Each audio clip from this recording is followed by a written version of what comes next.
세 번째 세션에서 제가 첫 번째 발표를 하게 되었는데요.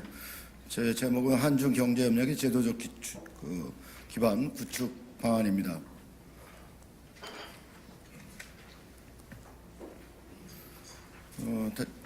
이런 주제로 발표를 하게 된 것은 작년 한 해 동안에 저희가 우리 키예프에서 같이 보고서를 작성을 했습니다. 오늘 두 분 남수중 박승찬 교수하고도 같이 참여를 했었고요. 그 프로젝트를 하게 된 배경은 이제 2017년 12월 13일 문재인 대통령께서 국빈 방문을 하면서 조도에서 개최된 한중 이제 비즈니스 포럼에서 이제 동북아의 책임 있는 국가로서 중국과 한국이 힘을 모아 이제 새로운 변화와 도전에 함께 대응해 나갈 것을 희망한다라고 말씀하시면서 소위 3대 원칙과 8대 협력 방안을 발표하셨습니다.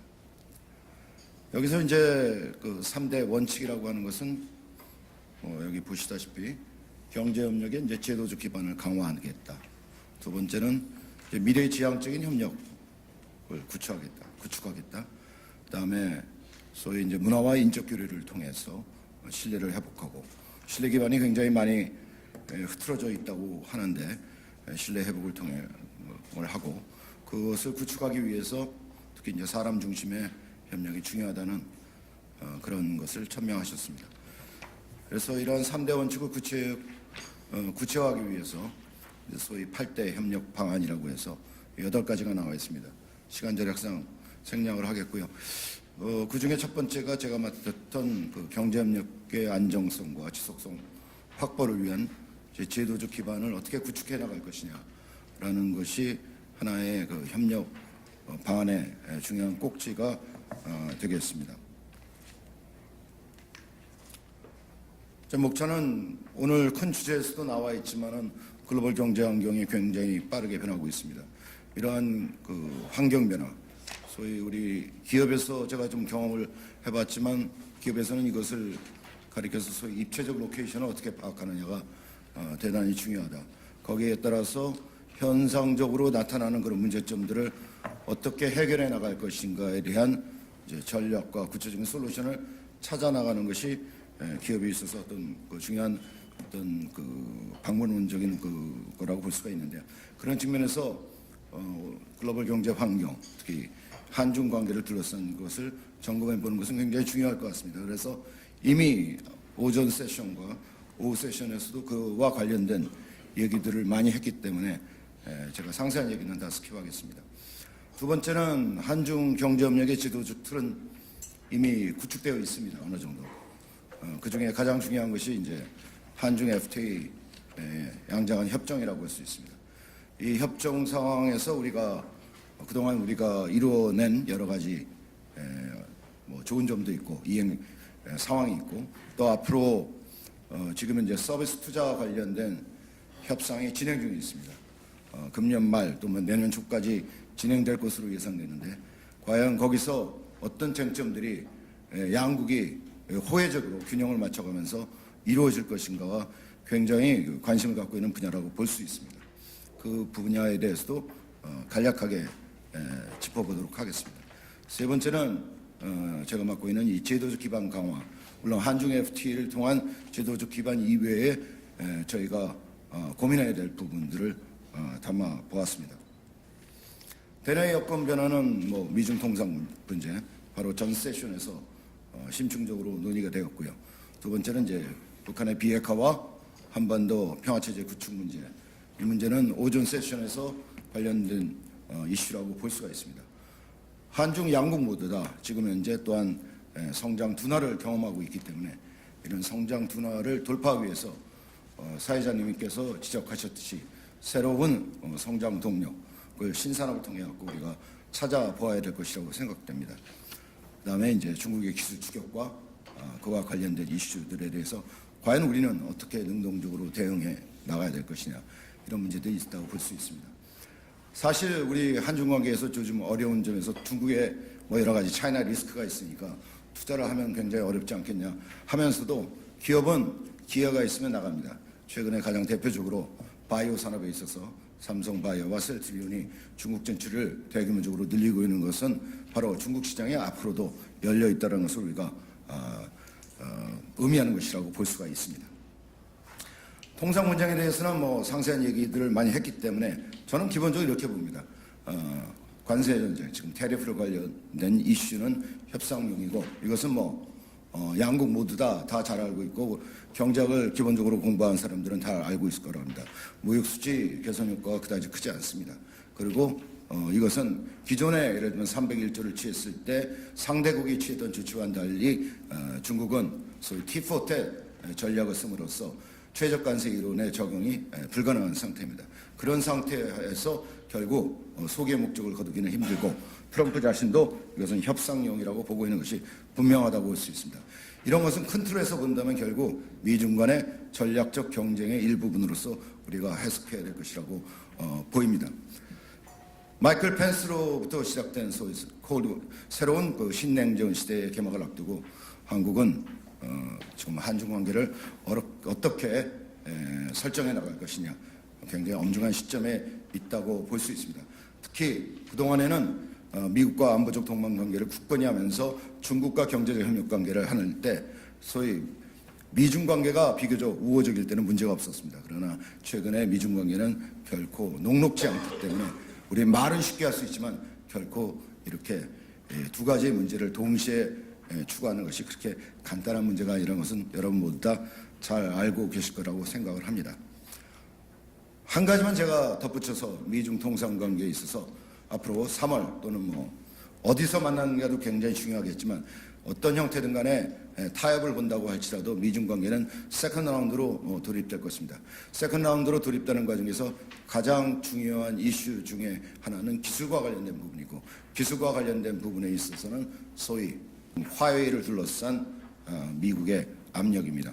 물론 소위 그 빅 아이즈라고 해서 미국과 캐나다, 그다음에 영국, 그다음에 호주, 뉴질랜드가 소위 하나의 연합을 통해 갖고 지금 현재 화웨이를 견제하고 있지만 그 이외의 국가들은 주저하고 있습니다. 그리고 심지어 미국의 연방이라고 할 수 있는 영국이라든지 이런 경우에서도 지금 현재 여러 가지 동맹 관계를 탈피하려는 움직임이 있습니다.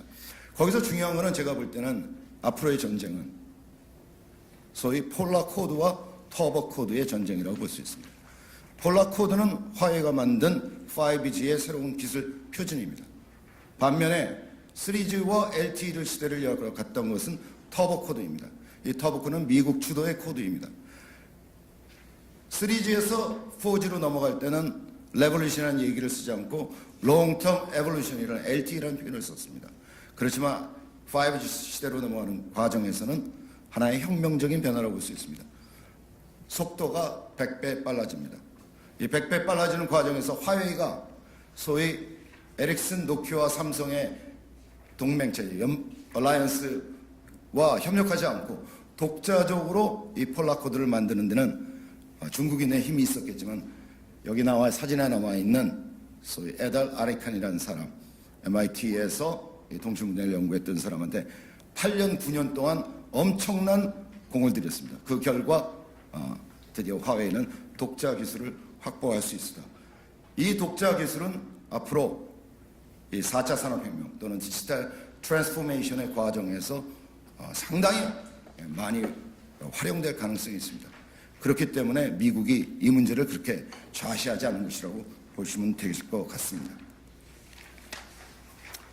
북한의 비핵화, 한반도 평화, 국제 재구축에 대해서 너무 많은 얘기를 했기 때문에 지금 현재 논의된 것 중에 핵심은 과연 북한의 비핵화가 우리가 기대하는 만큼 과연 성취될 수 있을 것이냐에 대한 많은 문제점들이 남아있고 특히 제가 한 가지 염려스럽게 생각하는 것은 CFR의 체어맨을 맡고 있는 리차드 하스가 쓴 책입니다. 우리나라에도 매일경제신문사에서 번역본이 나와 있습니다. The World in Disarray라는 책에서 바로 핀포인트하면서 지적을 하고 있습니다. 중국 변수로 중국이 배후에 있는 한 북한에 대한 완벽한 제재는 불가능하다. 사실상 그렇습니다. 그렇지만 그동안 6차 핵실험 이후에 중국의 태도가 일부 변했죠. 그러나 여전히 북중 간의 네 차례에 걸쳐서 만남이 있었고 또 한 차례 앞으로 만날 것으로 기대되고 있습니다. 그런 과정에서 과연 미국은 중국을 어떻게 바라볼까요? 여기에 대한 이슈도 우리가 그냥 간단하게 10분 쓰셨어요. 10분 쓰셨어요. 성장 둔화 이슈, 그다음에 기술 추격 이슈 다 넘어가겠습니다. 한중 FTA 협정의 이제 이행 점검에 있어서는 그동안 많은 성과가 있었던 부분들에 있어서는 이제 MRA 관련된 부분에 있어서 일부 성과가 있었습니다. 그다음에 한중 해상 특송 서비스 이런 분야에 있어서 성공 사례가 계속해서 한중 FTA에서 확산되는 것이 필요한데 현재 그동안 이런 성과가 있었음에도 불구하고 사드 사태 이후에 지금 한중 FTA는 16개의 분과가 있습니다. 그런데 실질적으로 아무런 협의가 그동안 진행되지 못했습니다. 그래서 이슈를 덮어나갔던 거죠.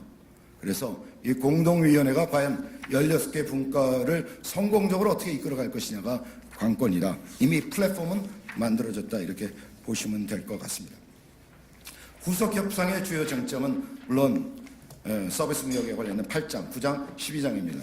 지금 현재 3번에 걸쳐서 협상이 진행되었고 금년에도 최소한 3차례 내지 4차례의 협상을 통해서 양화협상이 곧 진행될 것이라고 봅니다. 많은 것을 얻기는 쉽지 않을 것 같습니다. 다만 우리가 중국에 비해서 비대칭적으로 우리가 불리하게 되어 있는 부분들이 가장 대표적인 곳이 건설 서비스와 관광입니다. 적어도 이 부분에 있어서는 우리의 목소리를 충분히 높여야 되지 않을까 이런 생각을 해봅니다. 마지막입니다. 결론적으로 경제 영역의 제도화에 대해서는 많은 연구가 있었습니다. 소위 브레튼 우드 체제를 만들고 마샬 플랜을 디자인했던 찰스 캔들버 MIT 교수의 역사학자죠. 경제 역사학자죠. 이 사람은 제도화라는 것은 소위 인터내셔널 퍼블릭 굿을 어떻게 만들어낼 것이냐라고 얘기를 했습니다. 또 제도학파의 거두라고 할 수 있는 노벨 경제학상을 받은 올리버 윌리엄스는 시장 경제 체제에서 존재하는 다양한 제도는 거래 비용을 줄이기 위한 것이다. 이렇게 얘기하고 있습니다. 한중 간에도 경제협력의 제도화라는 것은 결국은 그 제도를 통해서 어떤 통상관계에서 생겨나는 다양한 형태의 마찰을 줄이기 위해서, 즉 거래 비용을 줄이기 위한 노력이라고 볼 수가 있습니다. 그런 측면에서 볼 때 우리는 필요성을 느끼고 있습니다. 사드 사태 이후 단절된 소통의 채널을 어떻게 제도화할 것이냐의 문제가 남아있기 때문에 그런 측면에서 많은 노력을 기울여야 될 것 같습니다. 정치학자인 로버트 코웨이는 소위 대등한 비헤게모니적인 협력은 공동선에 대한 헌신보다는 결국은 자국의 이익을 어떻게 하면 극대화할 것이냐에 대한 문제로 귀착된다고 보았고 결국 유유상종의 국가들이 공동의 관심사를 가지고 협력한다고 봤습니다. 한중 간에도 바로 이런 유유상종의 공동의 관심사를 개발해내는 것이 결국은 관건이 아닌가. 만약 그렇지 못할 경우에는 오펙의 사례에서도 나타났듯이 유유상종하죠. 그럼에도 불구하고 강제성, 구속력이 없는 협력은 유리잔처럼 깨지기가 쉬운 것이라고 볼 수 있습니다. 한중 경제협력의 제도적 기반은 두 트랙으로 갈 수 있습니다. 하나는 제가 말씀드린 대로 한중 FTA 공동위원회 16개 분과의 이행상을 실무적 차원에서 잘 챙겨나가는 노력이 필요하고 그 윗단계에서 소위 고위급이라고 볼 수 있는 한중 경제장관회의를 좀 더 체계화하고 제도화하는 것이 필요하다고 볼 수 있습니다. 안타깝게도 현재 이루어지고 있는 한중 경제장관회의는 우리의 기획재정부와 부총리급이죠. 그 다음에 중국에는 NDRC가 만나서 하는데 연례적인 그런 협의가 이루어지는데 우리는 그래도 다른 부서들을 데리고 나갑니다. 근데 중국에서는 NDRC 혼자 나갑니다. 그래서 좀 더 확대된 형태의 제도적 협력을 구축하는 것이 가장 필요한 첫 번째 단계에서 일이라고 생각됩니다. 다만 과연 중국이 우리의 제안을 받아들일까요? 거기에 대해서는 우리가 많은 설득을 하는 노력이 필요하지 않을까 이렇게 생각됩니다. 기획재정부가 주도적으로 나가는 여러 가지 이슈들이 있습니다. 아침에 했던 첫 번째 세션에서 얘기했던 1대1로와 우리 신한반도의 여러 가지 관련된 정책을 연계하는 문제, 이게 부총리의 이슈로서 나가게 되고 기타 여러 가지 협력 방안들이 있습니다.